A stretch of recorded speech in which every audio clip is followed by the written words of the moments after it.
நடுத்தர வர்க்கத்து குடும்பம் ஒண்ணு. அதுல நாராயணன் நாராயணின்னு ஒரு கணவன் மனைவி. நாராயணனுக்கு கௌரின்னு ஒரே ஒரு தங்கை மட்டும் இருந்தா. கடன் பட்டார் நெஞ்சம் போல் கலங்கினான் இலங்கை வேந்தன்னு சொல்லுவாங்க.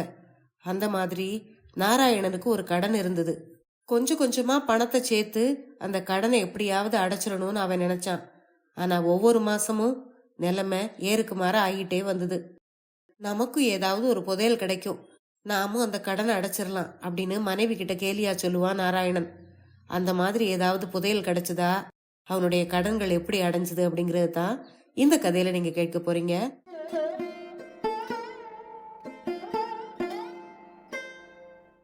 அனைவருக்கும் வணக்கம்.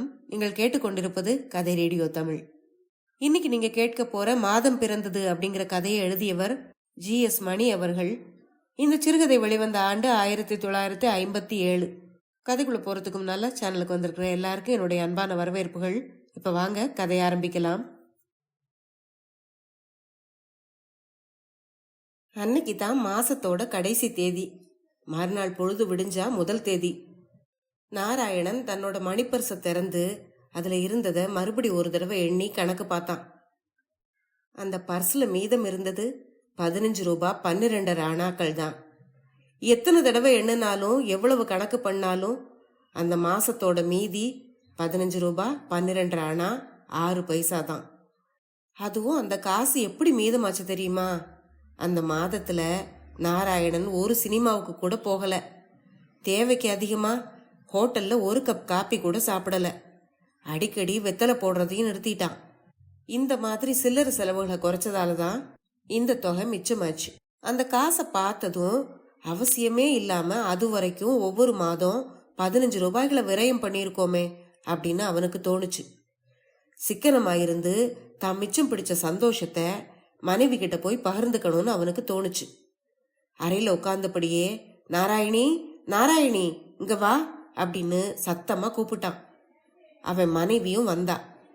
இங்க பாரு, இந்த மாசம் என்னோட சில்லறை செலவுகள் எல்லாம் நிறுத்திட்டு 15 ரூபாய் மிச்சம் பிடிச்சிருக்கேன் அப்படின்னு முகமலர்ச்சியோட சொன்னான். ரொம்ப சரி, நானும் என்னோட சில்லறை செலவுகளை இனி குறைச்சிடட்டுமா அப்படின்னு புன்னகையோட கேட்டா நாராயணி. சினிமாவுக்கு போறது, ஹோட்டல்ல போய் காப்பி சாப்பிடுறது, வெத்தலை பாக்கு போடுறது, இதுதான் என்னோட சில்லறை செலவுகள். நீ என்னெல்லாம் சில்லறை செலவுகள் செய்துகிட்டு இருக்க அப்படின்னு கேட்டான். அதுவா, தினந்தோறும் ஓரணா 2 அணாவுக்கு பூ வாங்குறேன், இன்னும் ஸ்னோ வாங்குறேன், பவுடர் வாங்குறேன், இதெல்லாம் தான் என்னோட சில்லறை செலவு. இதையெல்லாம் மிச்சம் பிடிச்சு இன்னொரு 10 ரூபாய் கிடைக்கும்னா அதுவும் நல்லது தானே அப்படின்னு சிரிச்சா நாராயணி. வேணாம் வேணாம், அது ஒன்றும் அவசியம் இல்லை, உன்னோட செலவுகளை நீ குறைச்சிக்க வேண்டாம் அப்படின்னு சொன்னான் நாராயணன். அதை கேட்ட நாராயணி மெல்ல சிரிச்சுக்கிட்டு, நாமும் யோசிச்சு யோசிச்சு மாசந்தோறும் மிச்சம் பிடிக்கணும்னு நினைக்கிறோம், ஆனா பேங்க் கணக்குல அதிக தொகை ஏறவே மாட்டேங்குதே அப்படின்னு சொன்னா அவ. வாஸ்தவம் தான் நாராயணி, பேங்க்ல பணம் கட்டி 3 மாதங்களுக்கு மேல ஆயிருச்சு. நாளைக்கு சம்பளம் வந்ததும் வேலையா 50 ரூபாயாவது பேங்க்ல போடணும். இதை நான் நேத்தே தீர்மானம் பண்ணிட்டேன் அப்படின்னு சொன்னான் நாராயணன். ஆமா, பேங்க் கணக்குல இப்ப எவ்வளவு பணம் இருக்கு அப்படின்னு கேட்டா நாராயணி. அதிகமா ஒன்றும் இல்லை, 345 ரூபாய் இருக்கு அப்படின்னு அழுத்துக்கிட்டே சொன்னான் நாராயணன். கணவன் சொன்னதை கேட்டதும் நாராயணிக்கு தூக்கி வாரி போட்டுது. ஏங்க, பேங்க்ல 500 ரூபாய்க்கு மேல இருந்ததே, அது எப்படி செலவாச்சு அப்படின்னு கேட்டா. போன 3 மாசமா பேங்க்ல நம்ம பணம் போடல, எடுத்துதான் செலவழிச்சுக்கிட்டு இருந்தோம், அப்புறம் எப்படி கூடும் அப்படின்னு கேட்டா நாராயணன். ஆமா, என்ன செலவு செய்தோம் அப்படி அப்படின்னு கேட்டா நாராயணி. அதுவா, உயிர் வாழ்றதுக்கு தேவையான அவசிய பொருட்களோட விலையெல்லாம் நாளுக்கு நாள் உயர்ந்துகிட்டே போகுது. ஆனா நான் வாங்குற சம்பள பணமோ 2 வருஷங்களுக்கு ஒரு தடவை தானே 5 ரூபாய் கூடுது. இந்த நிலைமையில செலவழிக்காம சாகவா முடியும் அப்படின்னு சொல்லிட்டு சிரிச்சான் நாராயணன். எங்க, ஒவ்வொரு மாசமும் இப்படி அதிகமா செலவாகிட்டே இருந்தா எப்படித்தான் நம்ம கடனை அடைக்க போறோமோ, எனக்கு கவலையா இருக்கு அப்படின்னு சொன்னா நாராயணி. நமக்கு எங்கேயாவது எப்படியாவது புதையல் கிடைக்குமான்னு எதிர்பார்த்துக்கிட்டே இருக்க வேண்டியதுதான் அப்படின்னு சொல்லிட்டு சிரிச்சான் நாராயணன். புதையல் கிடைக்கிற அதிர்ஷ்டம் எல்லாம் நமக்கு இருந்தா பேங்க்ல போட்ட நம்ம பணம் ஏன் குறைய போகுது அப்படின்னு எதிர்வெட்டு போட்டா அவன் மனைவி.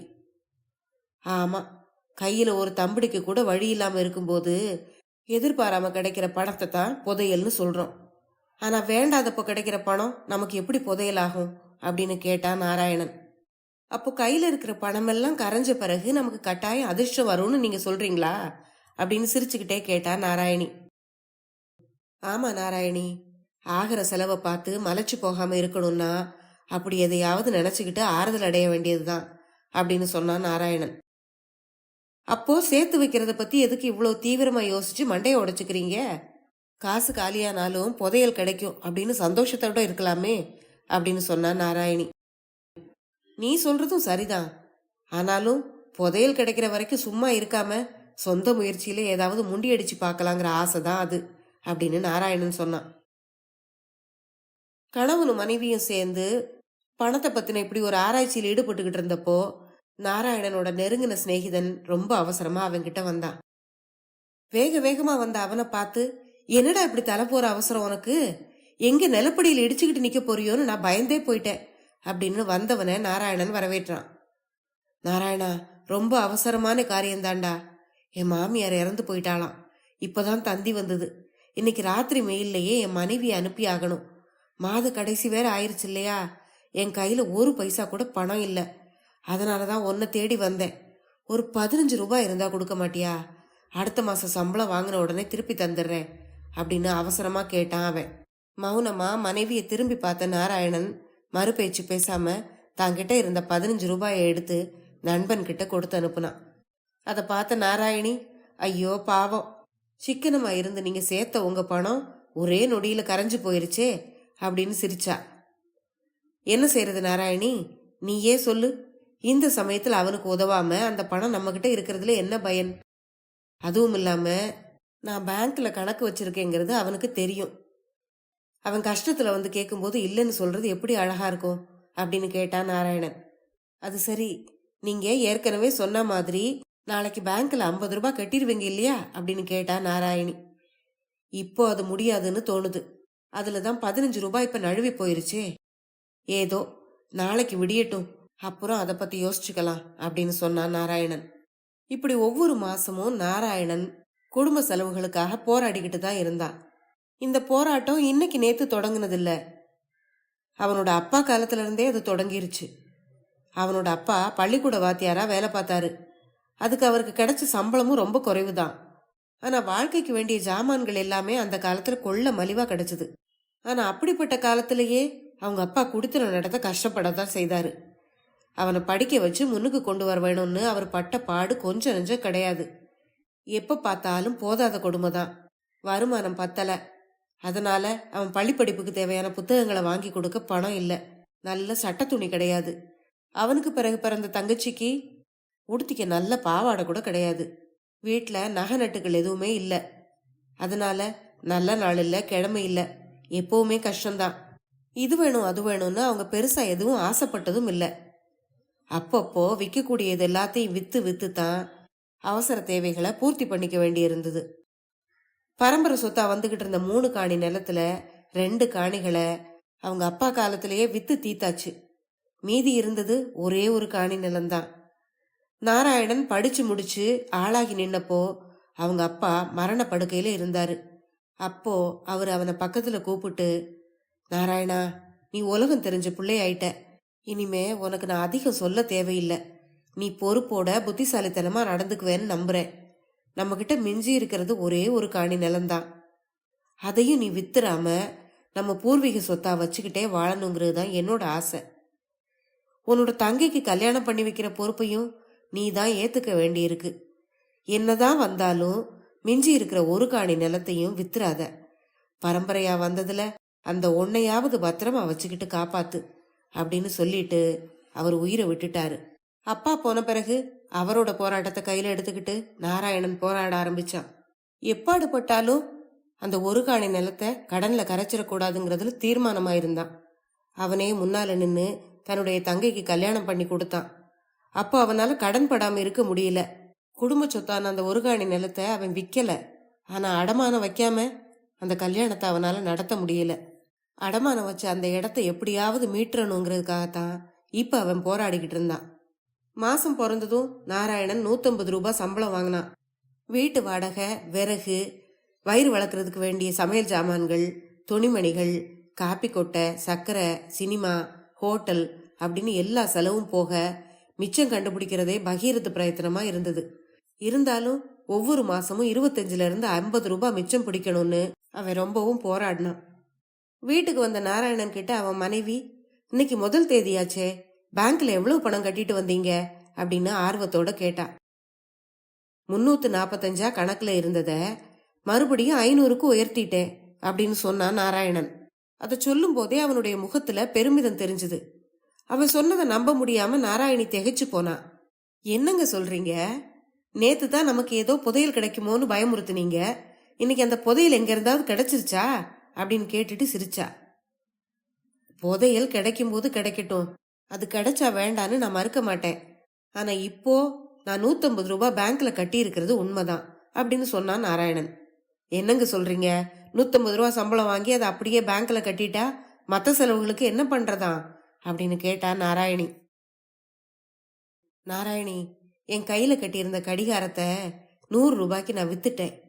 அதை வச்சுக்கிட்டு இந்த மாதத்தை ஓட்டிடலான்னு நான் நம்புறேன் அப்படின்னு சொன்னான் அவன். கணவன் சொன்னதை கேட்டதும் நாராயணியோட கண்கள் கலங்கிருச்சு. ஏங்க, ஆசைப்பட்டு வாங்கின அந்த கடிகாரத்தை ஏன் வித்தீங்க? இப்படித்தான் 2 மாசத்துக்கு முன்னால விருப்பப்பட்டு வாங்கின ஃபவுண்டன் பேனாவை வித்தீங்க. இப்படி நீங்க ஒன்னொன்னையா வித்துக்கிட்டு வர்றதை பார்க்க எனக்கு ரொம்ப வருத்தமா இருக்குங்க. நீங்க இவ்வளவு கஷ்டப்படும் போது நான் மட்டும் 2 வடை சங்கிலியும் கை வளையலும் எதுக்கு போட்டிருக்கணும்? உங்க கஷ்டத்தை விட எனக்கு நகை ஒன்றும் பெருசு இல்லை அப்படின்னு சொல்லிட்டு விம்முனா அவ.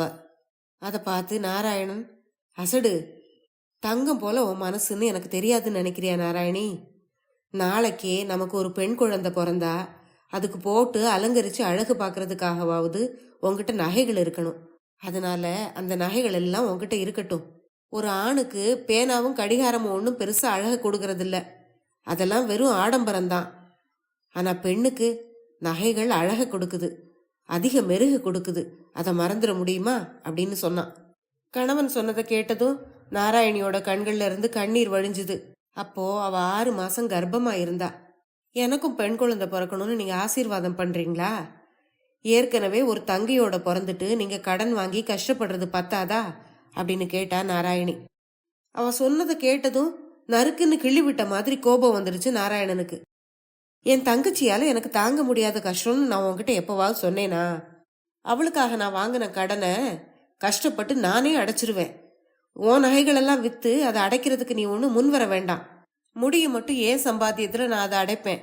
அடைக்க முடியலன்னா அந்த நிலத்தையே வித்து தொலைச்சிருவேன்.